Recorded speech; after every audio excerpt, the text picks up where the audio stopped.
আমাদের দেশে দেখবেন মানুষ কর ফাঁকি দিতে চায়। আপনি ট্যাক্সেশন পলিসিটা এমন ভাবে করবেন যে মানুষ উন্মুখ হয়ে থাকবে যে আমি একজন ট্যাক্স পেয়ার হব। ৮ লক্ষ কোটি টাকার বাজেট আছে, তাহলে আমি কত টাকা অ্যাভেল করতেছি, আমার কোথায় কোথায় এই বরাদ্দটা কাজে লাগছে, এটা কি জনগণ জানে?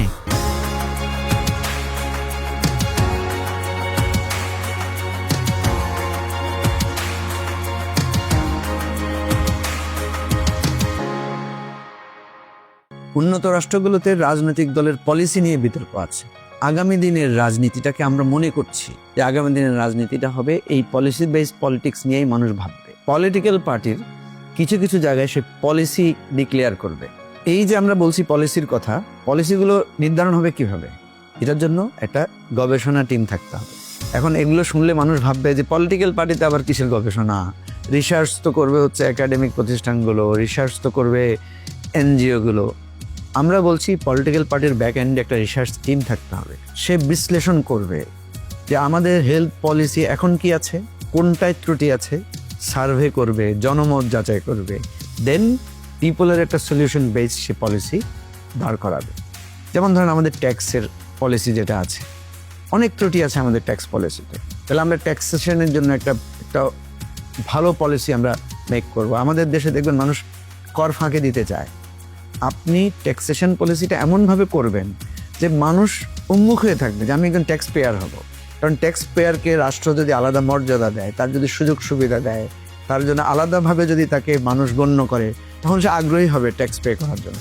দ্বিতীয় হচ্ছে যে আমাদের হেলথের যে পলিসি, মাস কমিউনিকেশন, ট্রান্সপোর্টেশনের পলিসি যেটা আছে, এগুলো কিন্তু আমাদের রাষ্ট্রের যেই অবকাঠামো, রাষ্ট্রের যে বাজেট, দেখেন আমাদের কিন্তু ৮ লক্ষ কোটি টাকার বাজেট আছে এবং মানুষ জানেও না।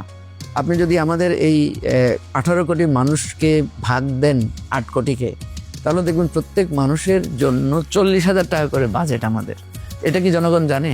একজন নাগরিক কি জানে যে তার জন্য রাষ্ট্রের বরাদ্দ কত? যখন সে জানবে যে আমার জন্য 40,000 টাকা বরাদ্দ আছে বছরে, তাহলে আমি কত টাকা অ্যাভেল করতেছি, আমার কোথায় কোথায় এই বরাদ্দটা কাজে লাগছে। অর্থাৎ আমরা গবেষণার মধ্য দিয়ে, যাচাই বাছাইয়ের মধ্য দিয়ে, আমাদের টিম ওয়ার্কের মধ্য দিয়ে আমরা যখন কোনো কথা বলবো, সেটা একটা গবেষণার ইনপুট দিয়েই আমরা এই পলিসিটা পাবলিকের কাছে ডিক্লেয়ার করব। রাজনীতির অভিমুখটা তখন সেদিকে চলে যাবে। মানুষ এখন রাজনীতি যেভাবে রাস্তায় মারামারি, ঝগড়াঝাটি, পোস্টার লাগানো নিয়ে মারামারি, চাঁদা নিয়ে মারামারি, দখলদারিত্ব নিয়ে মারামারি, তখন মারামারিটা হবে যুক্তির মারামারি। তখন হবে কার পলিসিটা বেটার, ডিবেটের মারামারি। আমি মারামারি বলতে যুদ্ধের কথা বলছি না, আমি বলছি তাদের হবে যুক্তিতর্কের লড়াই, এবং এটাতে জনগণ উদ্বুদ্ধ হবে, জনগণ সেখান থেকে অনেক কিছু শিখতে পারবে। আমরা চাই আপনারা আমাদের এই পলিসি মেকিং প্রসেসে পার্টিসিপেট করেন, যারা পারেন, যারা এই রাজনীতি নিয়ে আগ্রহী, তারা এটা নিয়ে আমাদের সাথে আসেন, আলাপ করেন। আপনার সহযোগিতা যদি না পাই, তাহলে আমরা কীভাবে এই পরিস্থিতিটা বদলাবো বলেন? আপনাদের সাহায্য দরকার, আপনাদের অংশগ্রহণ দরকার। আপনাদের সবার সাহায্যে আমরা সেবা এবং সমস্যার সমাধানমূলক পলিসি বেসড একটা নতুন রাজনীতি বাংলাদেশে উপহার দিতে চাই। আপনাকে এবি পার্টিতে এসে জন্য আহ্বান জানাচ্ছি, স্বাগত জানাচ্ছি।